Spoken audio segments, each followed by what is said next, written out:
Assalamualaikum warahmatullahi wabarakatuh. Hari ini kumpulan kami iaitu kumpulan 2 akan membentangkan satu topik iaitu topik 7 iaitu ideologi. Di bawah ideologi ini kami telah memilih satu topik iaitu pasca modernisme ataupun pasca modernisme. Baiklah, ini adalah senarai ahli kumpulan 2 iaitu yang pertama, saya akan memperkenalkan diri saya dahulu iaitu nama saya Ahmad Mujahid bin Ahmad Nizam A175950. Dan seterusnya saya akan beritahu siapa pembentang kita pada hari ini iaitu saudara Muhammad Faris Semadi bin Fuzi A178161 dan seterusnya ialah saudari Nur Ain binti Ramli A176097. Tidak juga kami tidak akan lupa iaitu para penyediaan slide kami pada hari ini iaitu yang pertama ialah saudari E Wan Xing A176271, saudari Audrey Tung Pyo Ying A175589, saudara Toh Yuen Xuan iaitu A176760 dan juga saudari Nurliana Sofia Zakiah binti Asal Farhi A17.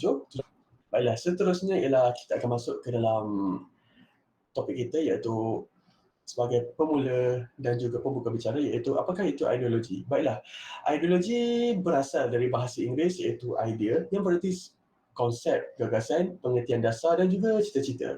Manakala perkataan logi yang dalam bahasa Yunani iaitu logos memiliki erti ilmu ataupun pengetahuan. Baiklah, secara harfiahnya ideologi adalah pengetahuan tentang gagasan, idea, science of ideas atau ajaran tentang pengertian dasar.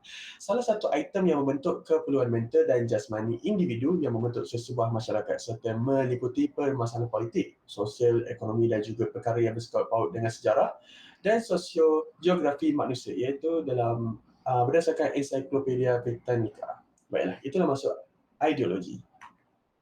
Baiklah, di dalam topik kita pada hari ini iaitu ideologi semasa, terdapat 4 perkara iaitu relativisme, cabaran masa kini, modernisme dan juga pasca modernisme.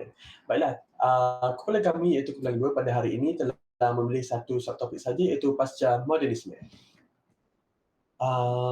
Baiklah, pasca modernisme ialah merupakan satu idea baru yang menolak ataupun yang termasuk dari pengembangan suatu idea yang telah ada tentang teori pemikiran masa sebelumnya, iaitu kefahaman modernisme yang mencuba untuk memberikan kritikan-kritikan terhadap modernisme yang dianggap telah gagal dan bertanggungjawab terhadap kehancuran martabat manusia.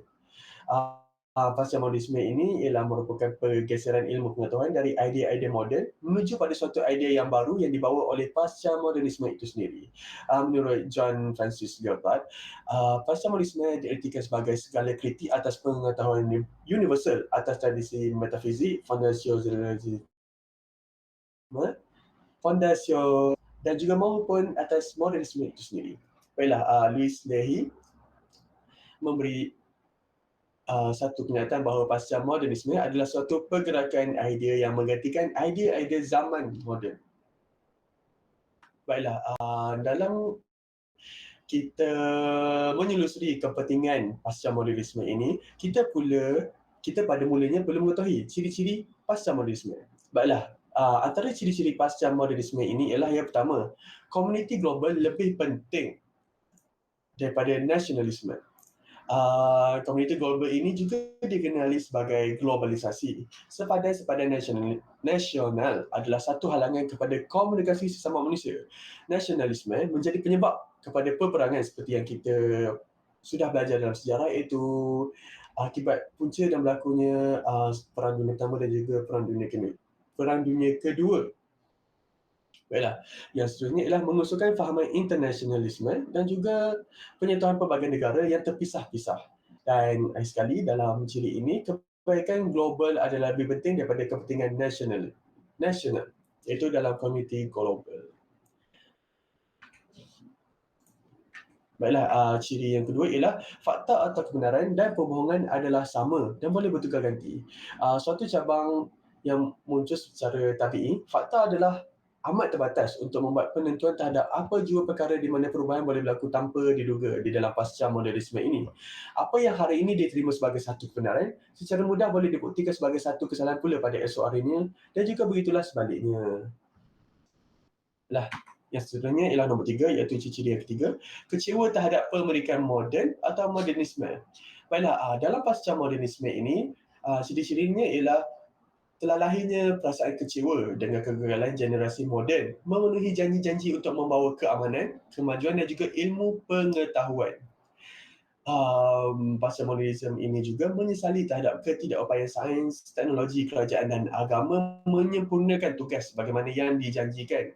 Dan akhir sekali, golongan pasca modernis tidak lagi menaruh kepercayaan terhadap ideal golongan modernis. Nombor yang keempat ialah tidak ada kebenaran mutlak. Baiklah, ciri yang paling lazim yang dihujahkan bahawa tidak ada dan tidak pernah boleh berlaku apa jua jenis kebenaran mutlak. Kebenaran tidak boleh diketahui dan sesiapa yang mendakwa mengetahui kebenaran adalah sama ada bohong ataupun bodoh. Baiklah, pasal monism ini yakin bahawa faham kebenaran adalah tidak lebih daripada hanya satu ilusi palsu. Ia disalahguna oleh seseorang dan kumpulan-kumpulan tertentu yang mempunyai tujuan khusus untuk memaksakan kuasa ke atas orang lain. Itu yang ciri yang keempat dalam pasca modernisme. Dan yang seterusnya ialah yang kelima, iaitu konseptualisasi kediri dan rasionalisasi adalah satu norma. Kelemahan kaedah saintifik dalam menyelesaikan berbagai-bagai masalah dunia menyebabkan golongan pasca modernis tidak lagi yakin terhadap apa yang dikatakan sebagai fakta, meyakini pandangan atau pendapat peribadi sebagai pemacu pemikiran, iaitu dalam pemikiran pasca modernisme. Dan juga sekiranya seseorang dapat merasionalisasikan kefahaman atau pandangannya, itu adalah satu yang bermanfaat dan boleh diguna pakai dalam ciri-ciri fasa modernisme ini. Baiklah, seterusnya saya mempersilakan saudara Faris untuk meneruskan pemandangan kita pada hari ini. Baiklah, saya akan menyambung apa yang telah diperkatakan oleh saudara Mujahid sebentar tadi. Baiklah, ciri keenam yang menunjukkan ideologi pasca modernisme ini ialah semua agama adalah sah dan berhak mendapat pengiktirafan yang sama. Sekiranya tidak terdapat kebenaran mutlak, tentulah tidak ada satu agama pun yang menawarkan jalan yang betul. Sekiranya tidak ada satu agama pun yang betul, tentulah semua agama salah belaka ataupun sama betul belaka. Itu bergantung kepada sudut pandangan seseorang, sama ada dia menolak sesuatu agama itu ataupun menyokong sesuatu agama itu. Tetapi pasca modernisme ini, pemikirannya memberi penilaian tinggi terhadap kepercayaan yang bersifat inklusif dan cenderung ke arah pengujudan satu agama zaman baharu. Baiklah, seterusnya. Dan seterusnya adalah ciri yang ketujuh, iaitu moral adalah bersifat personal dan individualistik.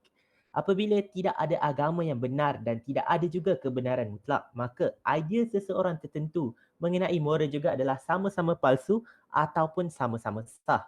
Dengan meyakini bahawa etika adalah sesuatu yang relatif, pasca modernisme menyerahkan persoalan moral kepada pandangan persendirian seseorang individu itu dan mendefinisikan moral sebagai kod etika persendirian tiap seseorang tanpa perlu mengikuti nilai-nilai tradisional dan peraturan-peraturan tertentu. Baiklah, seterusnya. Baiklah, tadi kita dah membincangkan 7 ciri-ciri yang menunjukkan ideologi pasca modernisme. Sekarang kita akan beralih kepada tokoh-tokoh yang menggerakkan ideologi pasca modernisme ini, iaitu yang pertama adalah Jean-François Lyotard, Michael Foucault dan Jacques Derrida. Baiklah, seterusnya. Jean-François Lyotard merupakan salah satu tokoh falsafah pasca modernisme yang paling terkenal. Beliau memperkenalkan pasca modernisme dalam bidang falsafah dan ilmu pengetahuan pada tahun 1970-an dalam bukunya yang berjudul The Postmodern Condition, A Report on Knowledge. Bagi Lyotard, ilmu pengetahuan pasca modernisme memperluas kepekaan masyarakat terhadap pandangan yang berbeza dan memperkuatkan kemampuan untuk bertoleransi dengan pendirian yang lain. Baiklah, seterusnya. Tokoh kita yang kedua pula ialah Michael Foucault. Beliau merupakan seorang tokoh pasca modernisme yang menolak keuniversalan pengetahuan. Antara pendapat yang ditolak oleh beliau adalah pada zaman pencerahan ialah tidak ada pengetahuan yang mampu diambil melalui objektif dunia. Tetapi pengetahuan itu timbulnya dari perspektif. Namun begitu, Foucault berpendapat bahawa tidak ada perpisahan yang jelas dan pasti antara pemikiran pada zaman pencerahan dan pasca moden atau antara moden dan pasca moden. Seterusnya. Baiklah, tokoh terakhir untuk yang menggerakkan idea pasca modernism ini ialah Jacques Derrida. Beliau istilah deconstructivism telah diperkenalkan oleh beliau melalui bukunya yang berjudul The Truth in Painting of 1978. Istilah ini digunakan oleh Derrida dalam usaha untuk melakukan pembongkaran terhadap sesuatu perkara yang dikatakan benar sama ada terkandung dalam ucapan, tulisan mahupun teks. Bagi beliau, tulisan adalah alternatif kepada ucapan. Baiklah, seterusnya.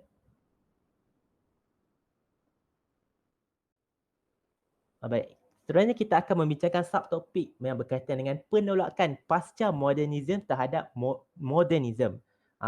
Sebenarnya, pasca modernism dan modernism adalah dua fahaman yang berbeza. Itu kita perlu ambil perhatiannya. Mengapa tokoh pemikir pasca modernism ini menolak pemikiran-pemikiran ahli-ahli modernism adalah terdapat tiga sebab mengapa mereka menolak pemikiran modernism, iaitu yang pertama ialah anti-realis. Anti-realis adalah satu ciri yang menentang realiti wujud dalam falsafah pasca moden.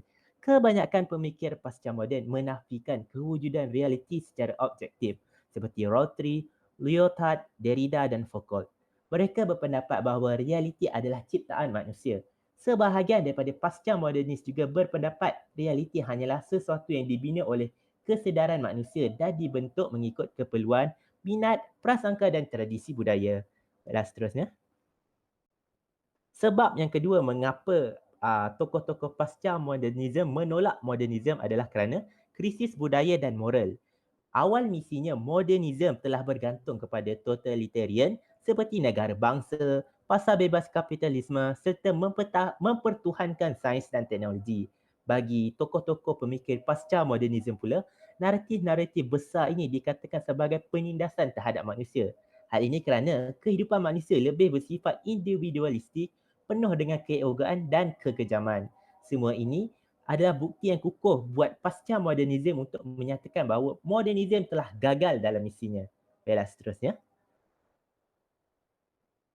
Baiklah, untuk sebab terakhir mengapa ahli-ahli pasca modernism menolak pemikiran modernism adalah daripada sudut keagamaan, iaitu golongan pemikir pasca modernism mempersoalkan kerancakan pertumbuhan minat manusia dalam memahami agama. Hal ini kerana menurut para tokoh era modernism, kecenderungan sikap beragama dikatakan satu gejala dan satu pengalaman individual. Pengalaman ini telah dipisahkan dari segala aspek kehidupan termasuklah politik. Bagi tokoh pemikir pasca modernism pula, skop dan pandangan beragama oleh golongan modernism sudah terkebelakang bagi mereka. Baiklah, seterusnya kami akan menyerahkan pembentangan kepada saudari Nur Ain.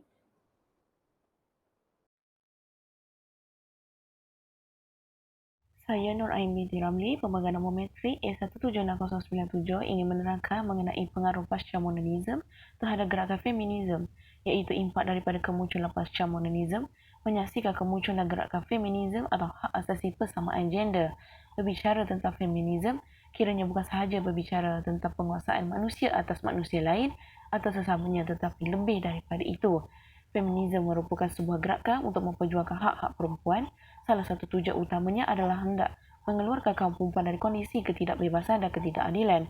Feminisme merupakan gerakan politik yang banyak meninjau beragam macam aspek kehidupan manusia, terutamanya aspek ketidakadilan yang sudah lama dialami oleh kaum wanita. Fahaman feminis bertentangan fakta sebenar tentang kedudukan kaum wanita dalam agama Islam yang mengangkat darjat kaum Hawa daripada lembah perhambaan. Mengenai masalah institusi kekeluargaan, pasca modernisme juga menyebabkan institusi kekeluargaan menjadi semakin rapuh dan tidak mampu membentuk masyarakat yang mempunyai nilai moral yang tinggi. Institusi kekeluargaan yang rapuh akan menyebabkan anak-anak mudah terjebak dalam masalah sosial yang disebabkan oleh ketiadaan didikan agama dan akhlak yang sempurna. Michel Foucault ada menyatakan bahawa organisasi keluarga semakin runtuh dan digantikan oleh organisasi moden seperti penjara, sekolah dan hospital yang memainkan peranan untuk mengawal masyarakat. Kebebasan individu yang muncul dalam era moden seharusnya mempunyai disiplin dan surveillance. Sebagai contoh, perjuangan masyarakat liberal barat untuk menjayakan konsepsi kekeluargaan yang tidak lagi terdiri daripada lelaki dan perempuan, suami isteri dan anak-anak yang sah.